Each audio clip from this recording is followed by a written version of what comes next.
Hello, Huskies, and welcome back to the My GBC podcast. Today, I'm very excited to speak with Chris McGrath, the VP student at George Brown College. He has been involved in college and post-secondary communities for over 20 years, and he has some great wisdom to share with us.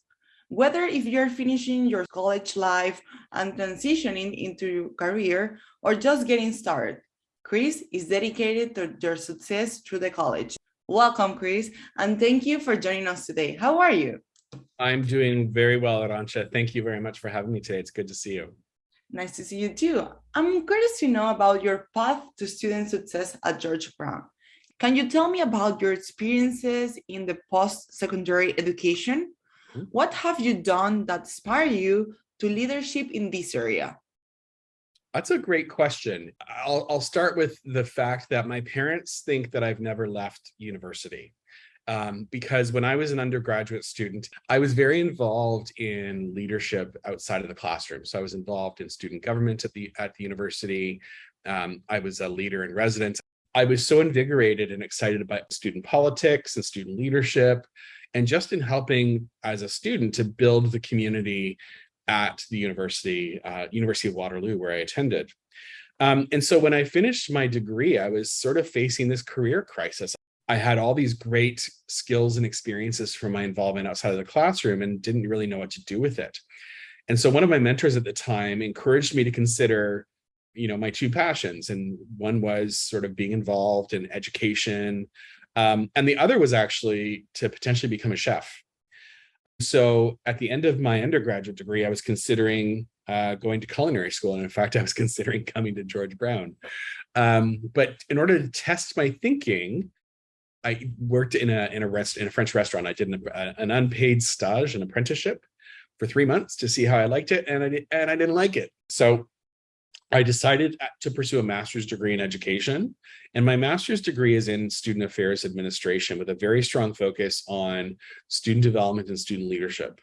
And so because I had a graduate credential in what was relatively a new field in post-secondary administration in Canada, it actually helped to carve a very exciting career path for me. So I worked in residence life at Simon Fraser in Burnaby, BC. And then I moved back to Ontario and spent just about 10 years at the University of Toronto, Mississauga, working again in residences and in student affairs and student life.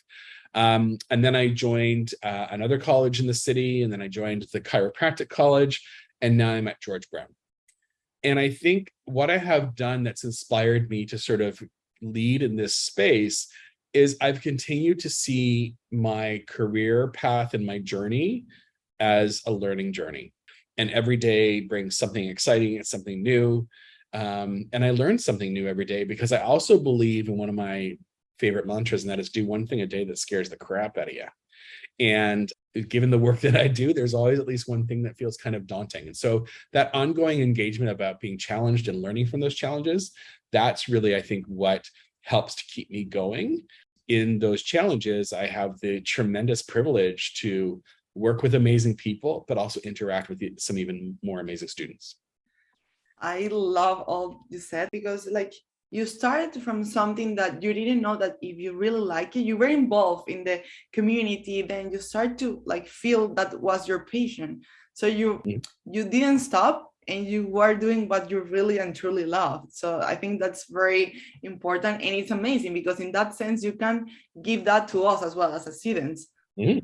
Yeah, I'm at a very interesting point in time, I think, in my own career, in that we've been locked down and disconnected. And I'll admit, Arantxa, I'm feeling pretty fatigued and a little burnt out. But even just sharing that narrative with you and hearing you reflect it back as, oh my gosh, you found your passion. I'm like, you know what? Yeah, I have.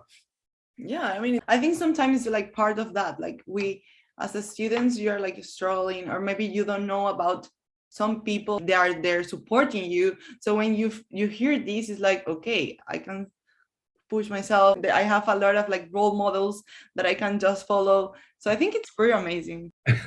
Well, and it wasn't an easy path. I mean, I bombed in my first year of university. And I very clearly remember a phone call I had with my parents. And my dad called me and said, "Oh, your transcripts came today, like your grades." And I was pretty like not ready for that. And instantly started to get emotional because as he read me my transcript and read and said the letter F minus 3 times, because not only did I get Fs, I got F minuses, which were worth about 32% out of 100 on a good day. I got 3 of those in my first year of university. And I didn't know how to respond. I had never like been unsuccessful in my life. I was always the smart one. School was always really easy. And I had never encountered failure in that way. And my dad, through the tears and the proliferation of excuses that then came, he said, "Shut up for a minute." And I stopped. And he goes, "I'm proud of you. You messed up. Like you made a mistake. So what do you do? What do you learn from this?" And so that's where this sort of idea of doing one thing a day that scares the crap out of you comes from. Don't be afraid to fail, because that's actually where you find some of your greatest inspiration. Like I finished my doctorate this year, but it's taken me over 10 years to do it because I dropped out of my program twice. So it took 3 attempts to finish my doctorate. And so often, we think about people who are in leadership roles as having these successful career trajectories that are smooth like a duck coasting on top of the surface of the water. But I tell you, Arantxa, underneath that water, my feet have been scrambling for 20 years. And it hasn't been easy, but it's been good because it hasn't been easy. I think that is a roller coaster. Sometimes you're like in the top of that roller coaster, you're feeling great, and there are some days that you're actually just the opposite. And it's part of the life, right? So it's part of the learning of the life. It's part of how we can like inspire other people as well. So I think totally. that's amazing. So over your time in the post-secondary education, particularly at George Brown, what challenge have you seen students face? And how have you seen them to overcome these challenges? Well, this past fall, in November, I moved into a new home and I had to pack up 18 years worth of boxes of things from the place I lived previously. And I came across a box of papers that were buried in the back of a storage closet. And it's a box that I've always kept. And of just little pieces of mementos, nothing too grand, but in there, in a plastic folder, is the copy of my tuition invoice for my first semester of university. So I started university in 1992. My tuition for one semester was $900 and something. And then I think about what the cost is, the economic cost, the intellectual cost, the psychological, emotional cost of education these days. And what I've seen in the past, I think 10 years, is how that financial pressure is perhaps at the heart of or at the root of a number of other concurrent concerns that students have. We have students who come into our counseling and student well-being area, and often what they are experiencing or feeling at that moment in time, be it stress, anxiety, whatnot, they're very real feelings and emotions, but at the heart of it is about expense. But it's about resources, it's about money, it's about having emotional support, psychological support. It's about having a team of people behind you saying, "Yes, Arantxa, you can do this." My parents were not post-secondary graduates. They were still behind me 100%.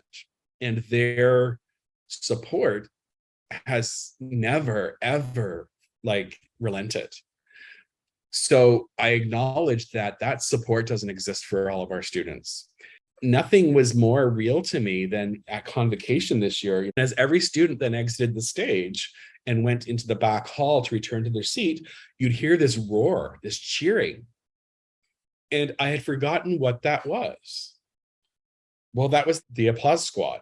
That's a group of folks, a lot of them from Student Success, but from across the college, who are this tunnel of celebration for all those students who don't have a family member or a supporter to scream out their name at a convocation event or support them or have their back.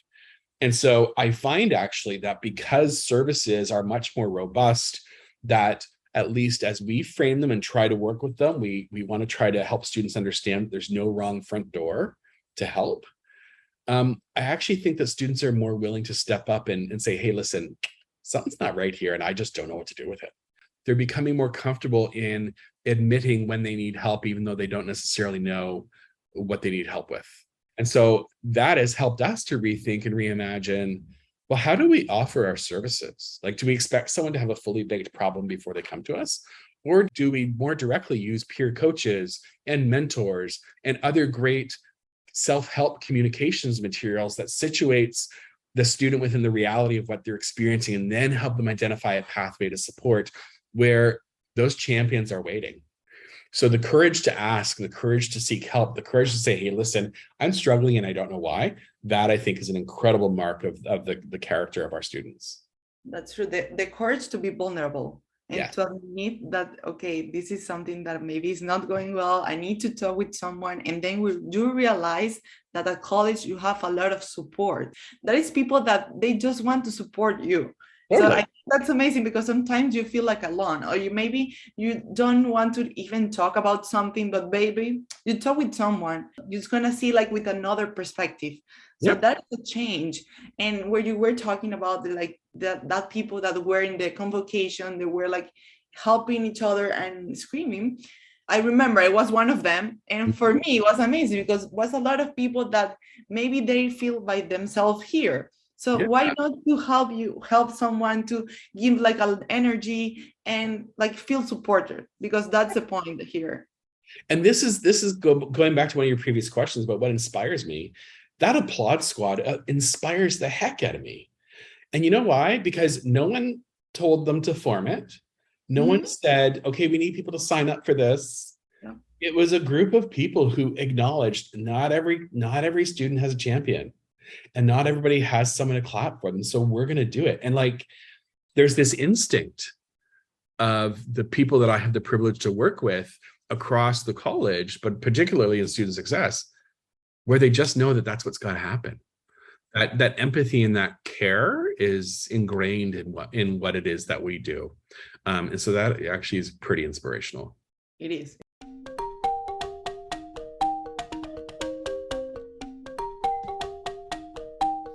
At the end of the semester, we often feel like stress. At the beginning, we feel excited or nervous. How do you think students can stay grounded in this idea of student success? Great question. And I think it has something to do with remembering that the pathway to success is not at all linear. I think there's like an infographic or an online thing that talks about success is not a straight line. It's actually that really messy, assortment of knots and whatnot to get to your end point. And I think it's staying grounded is about being present. It's about being comfortable in the space that you're in.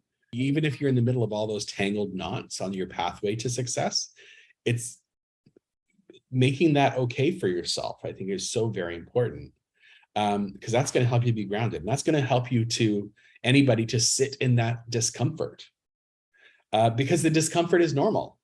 Again, I talked about my own little feet scurrying under the water, or dropping out of a PhD program twice before I finally finished it, or getting 3. Like, you have to sit in the messy stuff in order to realize your own definition of what success is.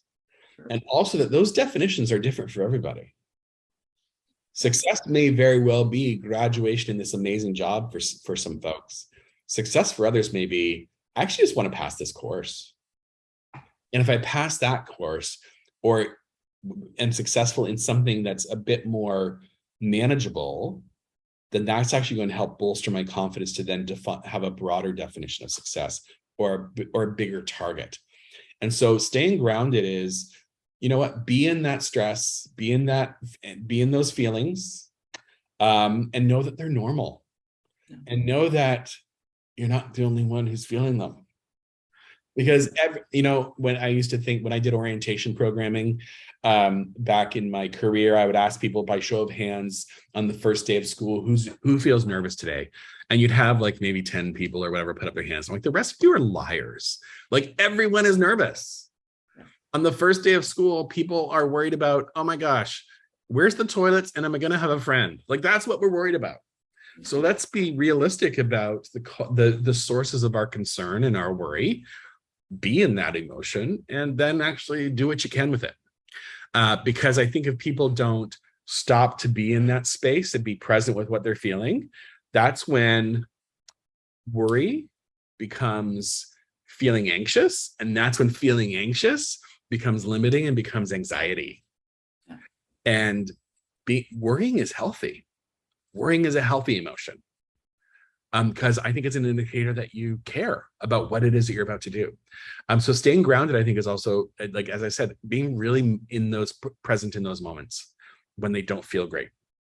I think that's important, like being present, it's going to make the difference. And also trust the process. This is happening, it's going to get better. So I think that's very important to also have it like every day. Like this is like, let's trust the process. Yeah. Everything's going to be fine. Everything's going to get better. Or maybe I have to pass by this. And then I'm going to look at the back. I'm going to say like, okay, look what I did. Look what I accomplished. Exactly. Yeah. So this fall, students, we are finally arriving back on campus. I'm very happy about it. So how do you feel about it? Can you tell us about the Welcome Fall 2022 campaign? Absolutely. I've been saying I've been excited for a long time. I will be honest and say that my excitement is also tempered by a little bit of feeling worried about it, because for the past 2.5 years, I've been, solo through the pandemic with me and my dog. And I'm kind of getting used to it. I'm not gonna lie.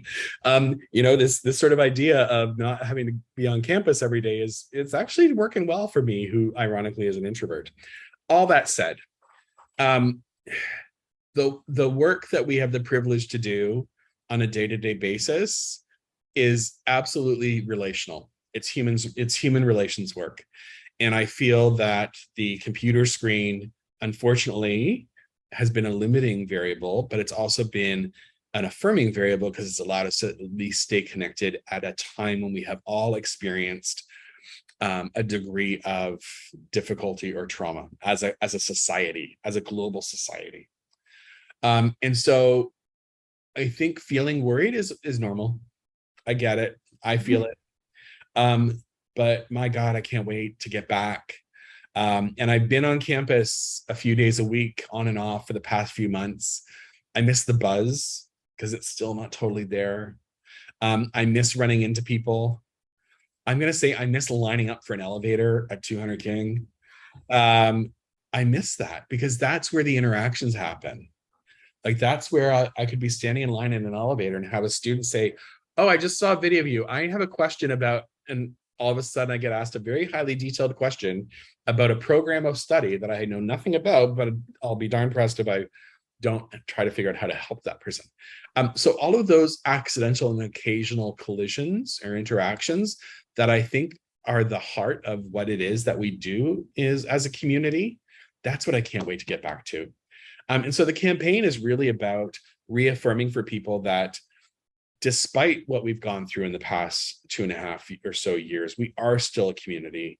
We are still a community that cares about each other, that we're going to come back together with a mindset of civility, knowing that not everybody's going to feel great about it. The extroverts of the world can't wait. And they're going to want to run up to you and hug you. And some of us will be like, don't touch me. I'm not ready for that yet. And we got to be okay with that. We have to be okay with the fact that we all have different responses to what it is that we're going through. Because I also think that part of our comeback campaign is about compassion and knowing that it's going to take a while for us to get back to what it is that we think we want to get back to, or perhaps to recreate this idea of the type of community we want to be. So I'm really excited about getting folks back on campus. A lot of great events have been planned. There'll be some splish, some splash, and a lot of opportunities, I think, for people to just celebrate the fact that they're together again, literally take a breath of air together because we've been told not to breathe in front of each other for so long, and just relish the fact that we're side by side again. I think it's very important because like we need to think like everyone has a different like approach. But I think everyone at this point we're like very excited, like having 2 semesters online. So I'm like, okay, I'm gonna have my campus live the Yeah. same way. So I'm very like very excited about it. Okay. So if you could give one piece of advice to all the students that they are graduating after this semester, what would it be? Take some time to remember where you came from. Arguably, your time in college changes you. And so as people graduate, I think it's really important to take a moment to pause to think about, okay, where was I 1, 2, 3 years ago? What type of person was I? What type of person did I envision myself becoming? Did I become that? If so, good. Is it good? If not, is that good? But to really never forget what got them here in the first place. Because getting to college is tough. Getting to college in a digital environment is even more tough. And I encourage people to reconnect with where they come from, that sense of purpose, that sense of identity, that sense of who was I, who am I now? Because I think that those thoughts, those statements, those feelings, they're foundational to helping folks figure out who it is that the person they are now is going to turn into the person they're becoming in their careers and in their futures ahead. And so there's a little bit of like, take inventory of your values, take inventory of what you've learned, but just take that moment to reflect on that journey and just like be so damn proud of yourself for doing it. I love it. Yeah, because sometimes you're passing like a lot of stuff. And as we said before, like just look at the back. Look what are you accomplished. Like applause yourself, clap yourself, like do your best. You know that what you have been through. So now what you are. So I think it's very good. So one piece of the advice to the students that are starting or continuing actually with their program next semester, what would it be? One piece of advice I would say is that despite the difficulty of the past few years, but rather because of the difficulty of the past few years, continuing your studies or coming to college is a signal of your courage, of your character, and of the fact that all of you are bright and beautiful people whose strength is probably incomparable and yet unknown.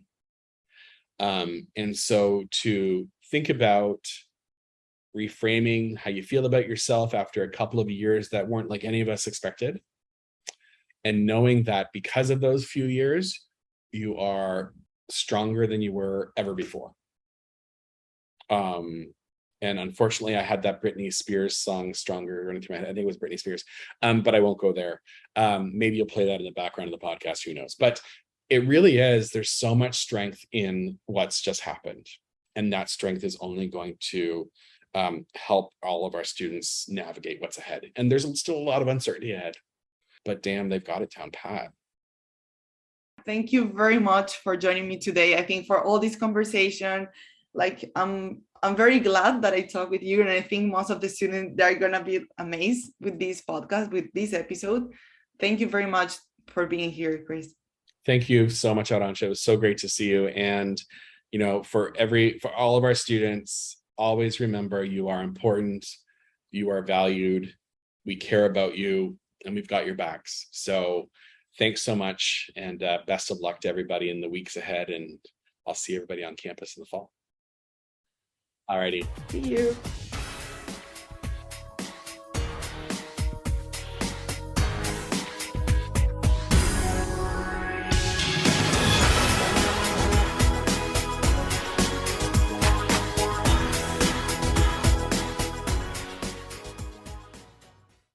Tip of the week. How do you set goals effectively?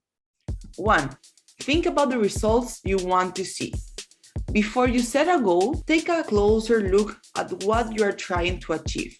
Is this important enough to pour hours of your time and effort into it? 2. Create smart goals. Once you have decided what you actually want, Ensure your goals match the SMART criteria: specific, measurable, attainable, realistic, and time-bound. 3. Write your goals down. When you write your goals down, they become real and tangible. Once you have written your goals down, keep them somewhere visible, up on your mirror or near to your computer screen. 4. Create an action plan. 5. Create a timeline. 6. Set a time to assess how it's going and make necessary adjustments where needed. Find more details at www.lucidchart.com. The ultimate goal setting process in 7 steps. The link is on our show notes. Thank you for joining us today. Please join us on the next time for more topics that can help you on your journey through the college.